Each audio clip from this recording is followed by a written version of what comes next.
el gran tema es que México como que se mueve a otro ritmo, en otro nivel.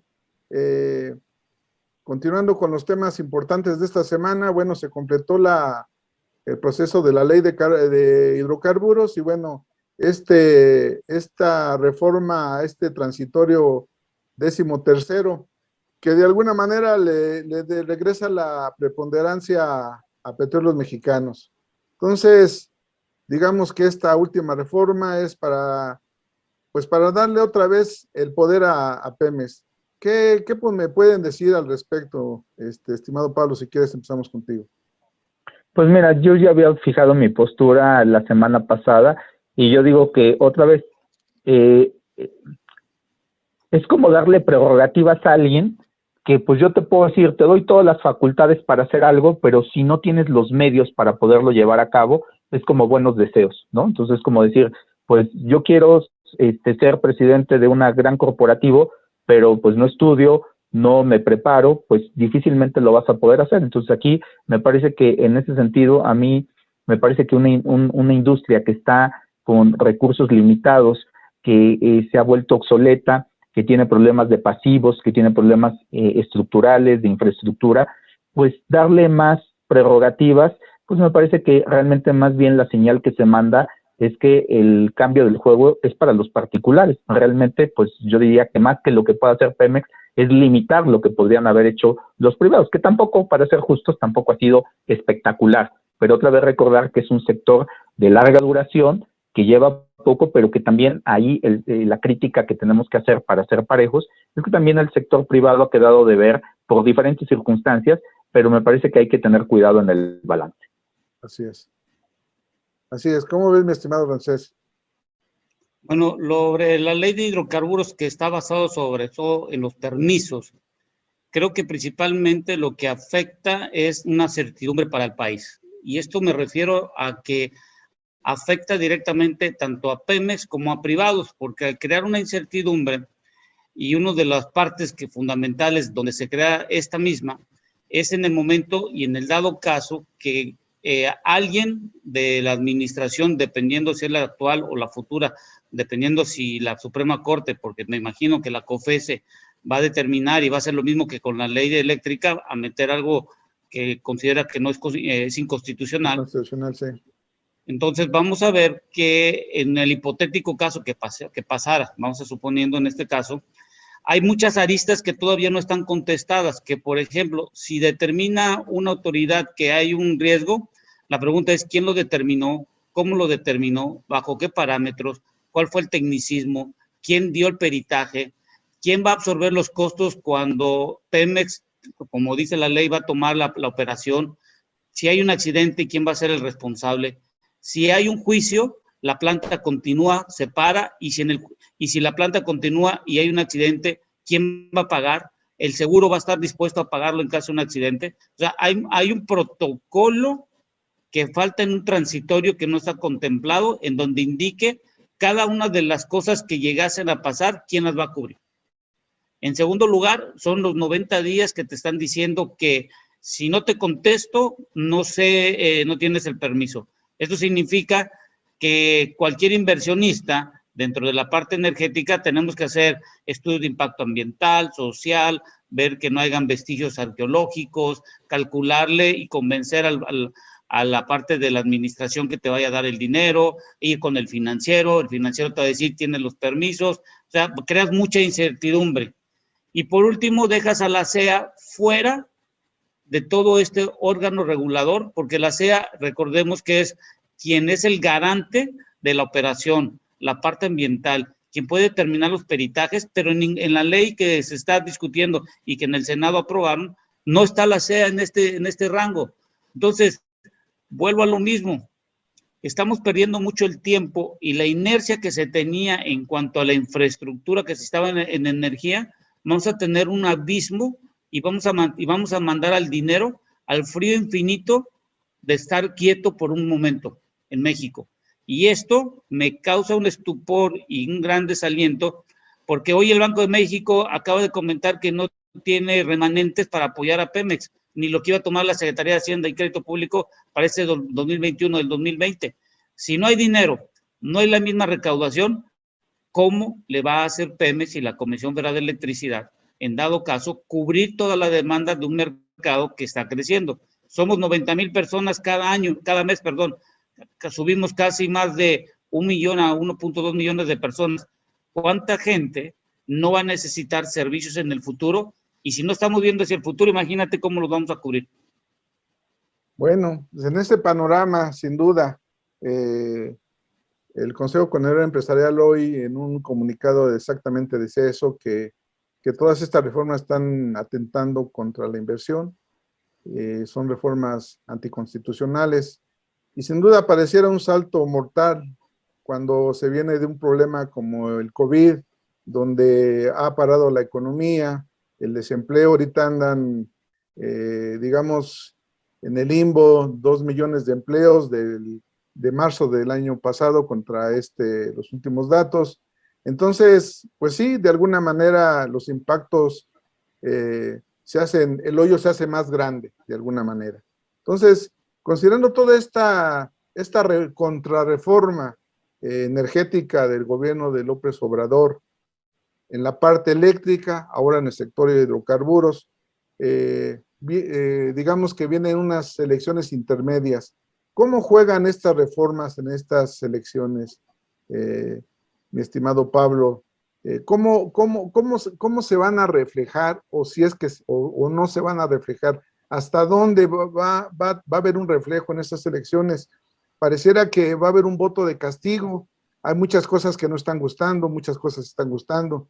¿Cómo van a jugar esta contrarreforma en las próximas elecciones de junio, mi estimado?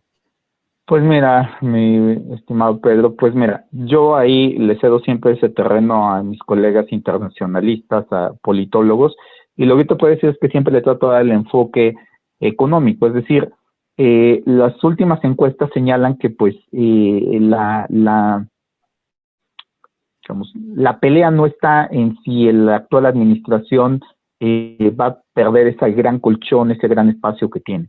Lo que se discute es si van a tener mayorías en el Congreso para hacer cambios legislativos de gran calado, es decir, aquellos que requieren mayorías en términos de más allá de 3/4 partes de las cámaras para hacer cambios constitucionales, y yo creo que es donde está ahí el tema, porque precisamente hay esta cuestión enrarecida en el ambiente del cambio de las reglas del juego, pues que la actual administración ha dicho que si de pronto los amparos pues desechan estas medidas que han propuesto de estos cambios, pues ellos pueden optar por hacer cambios más profundos y pues ahora sí hacer cambios más estructurales. Sí, pero esos no se pueden hacer si no tienes mayorías. Y yo creo que ahí es donde está el primer impacto de lo relevante que son las elecciones y por qué ha habido este juego, este manejo actual. La segunda cuestión tiene que ver con que en economía y en finanzas es algo muy sencillo. A mayor riesgo, pues tiene que haber mayor beneficio. Entonces, lo que van a hacer los inversionistas es que si ven todo lo que nos comentaba Ramsés de esta incertidumbre de quién va a ser responsable a la hora de que el gobierno tenga la facultad de quitarme una inversión que hice en el sector porque considera que por seguridad nacional, porque cometió una falla, cometió un error, bueno, el problema es que la prima de riesgo que ahora van a tener que pagar por esos proyectos es más grande. Entonces, simplemente, pues la estructura de costos se va a volver más pesada, porque un banco, un inversionista, pues claro que tarde o temprano siempre te va a poder fondear, pero el problema es a qué costo. Y el costo, pues simplemente la incertidumbre se llama, pues mayor prima de riesgo, y eso infiere que, pues la tasa a la cual pueden fondearse es más alta, y eso, pues, reduce, pues la rentabilidad de un proyecto, ya sea que lo midamos de manera convencional con las técnicas de evaluación de proyectos normales. Y el tercer punto que yo te diría, Pedro, sería en el tenor de que la parte que yo creo que es relevante para el sector, a mí me preocupa todavía una parte más profunda, que como bien decía Ramsés, es, pues el gobierno estaba esperanzado en un remanente de operación muy profundo, muy robusto. Desde el año pasado le pedían al Banco de México que dijera, pues que se lo adelantara. El artículo 55 de la Ley Orgánica del Banco de México establece todo el protocolo que requiere, los estados financieros auditados, que se revise, bueno, todo eso se tenía que esperar, pero eso ya se sabía. Entonces, a mí lo que me llama la atención es que sabemos que los fondos de estabilización están en sus niveles más bajos y de ahí salen precisamente los recursos para las coberturas petroleras. Sabemos que el Fondo Mexicano del Petróleo se nutre de las empresas privadas que están en el sector, pero son a las que les estamos dando limitaciones dado estos cambios regulatorios. Entonces, pues, significa que no estamos acrecentando los ingresos de los fondos por ambas vías, es decir, la parte del sector petrolero, pues hemos tenido un respiro ahorita por la recuperación y la apertura de las economías, particularmente en Estados Unidos, hemos visto una recuperación, pero en el momento en que la OPEP Plus le empieza a abrir la llave, pues no sé cómo se vaya a mantener esto, y mi reflexión final sería, el gobierno quiere cambiar la estrategia de coberturas petroleras para el siguiente año en una estrategia más dinámica, que no comprarlas en el 2021 para ejercerlas en el 2022, porque ya no hace sentido, porque el mercado es altamente especulativo y le salen muy caras. Está reservada la información como confidencial, y entonces yo ya hice el ejercicio numérico, y te acuerdas que en algún momento te mostré la gráfica de la estacionalidad que presenta. Con los nuevos datos, lo que uno puede ver claramente es que hay dos picos de volatilidad a inicios del año, los primeros meses, y al final. La ventana para poder negociar las coberturas es muy pequeñita, y si no tienes recursos, pues lo que ellos dicen es, no las vamos a jugar, y la analogía que yo he puesto es como salir a manejar en tu coche sin tener un seguro, pero decir que a medida que vayas transitando en la calle, si en la esquina alguien te vende un seguro barato, lo compras. Es muy peligroso, porque cuando el precio va a la alza, eso no te preocupa, pero cuando el precio va a la baja, eso sí te va a preocupar. Y yo creo que eso, más que para mí las elecciones, pues yo te diría que las elecciones tienen un impacto económico en el sector, y creo que tiene que ver más con la posibilidad de que si no hay mayoría, pues creo que eso le va a dar un respiro a los particulares de saber que no se pueden hacer cambios tan agresivos, y que si ganan las mayorías, pues yo creo que ahí el sector sí podría tener menores expectativas y por ende menores inversiones. Aunque, como dicen, viene la ola de las energías renovables, y pues yo diría que esa ola, pues a nivel mundial, pues siguen las inversiones grandes, y es donde vemos si México, como bien decía Ramsés, si queremos subirnos a esa ola y ver hacia futuro. Así es. Tu comentario, mi estimado Ramsés. Bueno, sobre las cuestiones que vienen en junio, a ver, lo que a mí es más preocupante todavía no son las elecciones, es los precriterios que ya ha presentado la Secretaría de Hacienda y Crédito Público, y con la nueva gestión que va a llegar. Acuérdense que la actual Cámara de Diputados es la que va a hacer el presupuesto para el 2022. La nueva va a hacerlo hasta el 2023. Así es. Hay que ver cómo van a repartir ese presupuesto, porque este 2021 la cargada fue del 66-67% en desarrollo social y solo el 24% en desarrollo económico. Esto porque el plan que presentó John Biden, de lo que le llamaban ellos de los empleos en Estados Unidos, que presentó hace como 15 días a finales del mes pasado, ellos dicen que dependiendo si se lo aprueban o no, pero lo más probable es que sí, ellos van a invertir alrededor de 46 billones de dólares, que más o menos eso representaría van a gastar 2.3 billones de dólares, que eso representan alrededor de 46 billones de pesos, más o menos que lo que podemos decir. Ellos van a estar gastando alrededor de, por año, de acuerdo a ese dato que dieron ellos, más o menos 6 billones de pesos por año, que es el mismo ingreso que queremos meter nosotros en el 2022. La pregunta es, si ellos solo van a invertir esa cantidad más el presupuesto, aunque tengan un déficit y que ellos impriman los dólares y todo lo que nosotros sabemos de la economía de Estados Unidos, nosotros no tenemos un plan de infraestructura sobre cómo vamos a invertir. Y los planes de infraestructura que se han presentado en los últimos meses solo son contratos, licitaciones, y sobre todo muy frías las licitaciones, por ejemplo, las 6 que va a sacar la Comisión Federal de Electricidad.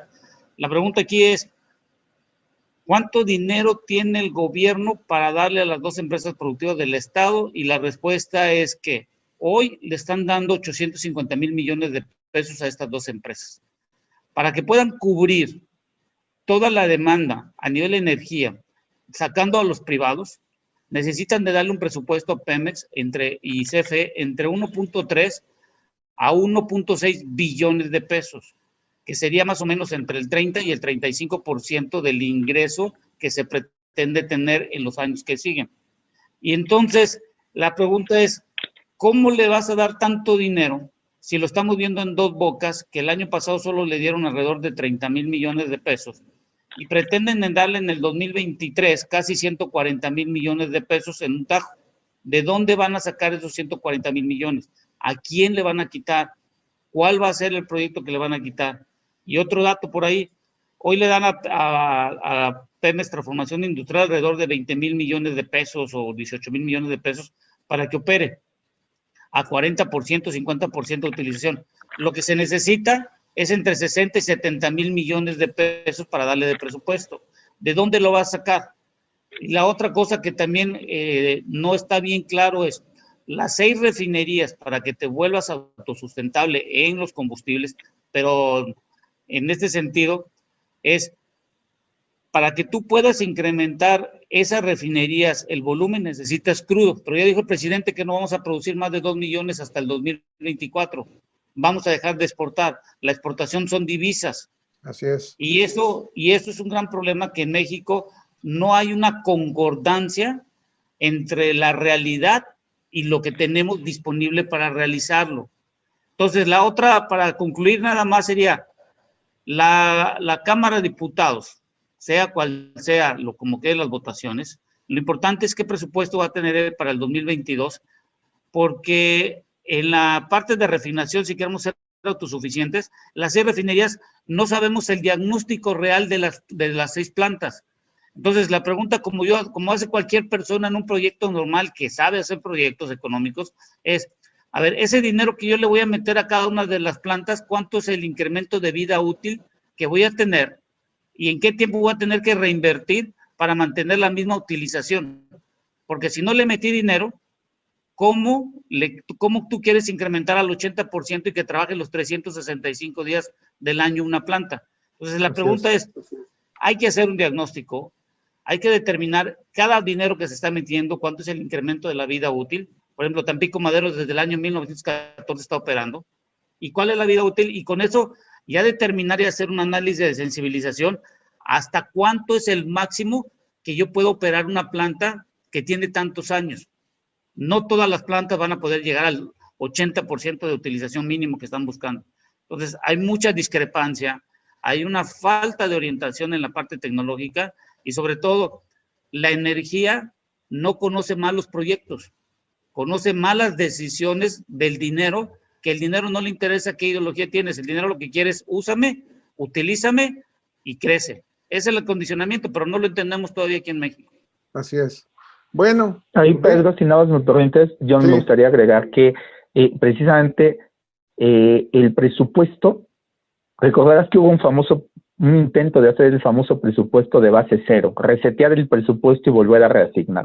Nunca se logró hacer, porque en realidad el presupuesto en México es inercial. En realidad tiene muy poquito, casi todo está comprometido. Entonces, en realidad lo que tú puedes hacer para empujar la economía con carácter contracíclico es muy pequeño. Eso explica por qué se vaciaron los fondos de estabilización, porque no hay recursos que puedan salir de las partidas normales. Ahora, más o menos cuánto es lo que se invierte, es decir, lo que decía Ramsés, cuánto, pues en realidad, por más ambicioso que sea México en los proyectos de inversión, pues históricamente más o menos lo que se invierte es como 2 puntos del Producto Interno Bruto, porque cuando uno ve las necesidades de los requerimientos financieros del sector público, cuando se incorpora CFE y Pemex, pues es más o menos como ese 2% del PIB. Ahora, si lo comparamos, como bien decía Ramsés, con este paquete de infraestructura que todavía no está aprobado, pero que se está discutiendo, no sé cuánto de eso le vayan a autorizar, pero vamos a suponer esos 2.3 billones en la nomenclatura mexicana, en la gringa, pues trillions, pues ese paquete pues viene representando pues que de ese paquete de 2.3 trillones, más o menos 50,000 millones le van a dedicar a la producción de semiconductores y otra vez van a apoyar su industria de automotriz, de alta tecnología, pero el otro va para los paquetes verdes de energías renovables y pues es lo que quiero. ¿México va a poder competir con eso solo? Pues no. O sea, la realidad es que no va a poder. Y entonces pues ahí es donde, como bien dice Ramsés, la realidad nos gana. Una cosa es lo que quieres hacer y otra cosa es como bien dice. Ahora, lo que pasa es que para rematar el comentario, es que en México nos hemos acostumbrado a hacer malos proyectos y que salgan medianamente bien. Recordarás que hay una frase que dicen que el negocio del petróleo es tan noble que hasta genera rentabilidad administrándolo mal. Sí. Pero eso ya no se puede, porque ya se te acabó la joya de la corona que se llamaba Cantarell, que estaba a flor de tierra, y pues ya no. El mundo ha cambiado y requieres más estructura, requieres más inversión, y yo comparto la idea, cuando tú haces un proyecto de inversión, a los alumnos les dices lo primero. Los alumnos siempre se preocupan, y eso va para lo que dijo ahorita Ramsés, y me llamó mucho la atención y yo comparto su idea, que te dicen, hay que tener el dinero para hacer los proyectos de infraestructura. Sí, señor, usted tiene el dinero para el proyecto de infraestructura, pero se le está olvidando que ya que tenga esa planta, hay que mantenerla, y que eso se vuelve gasto corriente. Es decir, que un proyecto de inversión hay que contemplar, que después hay que mantenerlo operando, que no más hay que tener para poner los fierros, sino que hay que tenerlo para que le des viabilidad y para que eso permita tener una vida productiva en el proyecto de inversión. Así que, pues creo que ahí están los desafíos y comparto pues muchas de las opiniones de Ramsés. Bueno, pues estoy viendo que la realidad y la falta de recursos es lo que va a obligar a los acuerdos, a sentar al gobierno y al sector privado a que nos pongamos de acuerdo. La realidad y la falta de dinero. Sin duda que eso es lo que va a hacer que vengan los acuerdos más adelante, porque esto no puede seguir así.